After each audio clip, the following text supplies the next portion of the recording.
Αυτή ήταν η διαμαρτυρία και πάμε στο νούμερο 18. Μισό λεπτό λίγο για το νούμερο 18, είναι πολύ σημαντικό.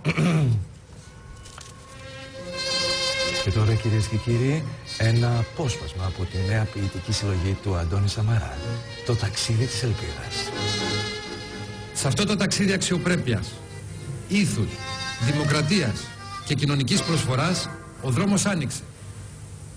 Μαζί θα τον προχωρήσουμε. Θα ξαναβρούμε την ελπίδα. Θα ξαναγίνουμε η ελπίδα της Ελλάδας. Και μαζί θα φτιάξουμε την Ελλάδα της ελπίδας. Ήταν το ποίημα, το ταξίδι της ελπίδας, η Ελλάδα της ελπίδας. Ένα ποίημα που βραβεύτηκε. Πήρε το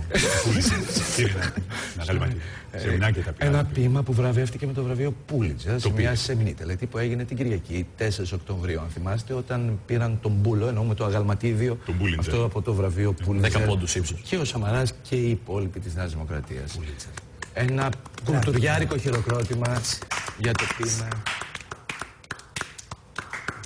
Όπα να καούν τα κάρβουνα. Συνεχίζουμε με εμείς. Να ξέρετε από καλά. Στα καλά έτσι διασκεδάζει ο κόσμος. Αυτό είναι το τσακίρ και αυτό και σε καλά. Σε καλά. Εμείς συγγραφείς έτσι κάνουμε κέφι, κατάσταση. Ενώ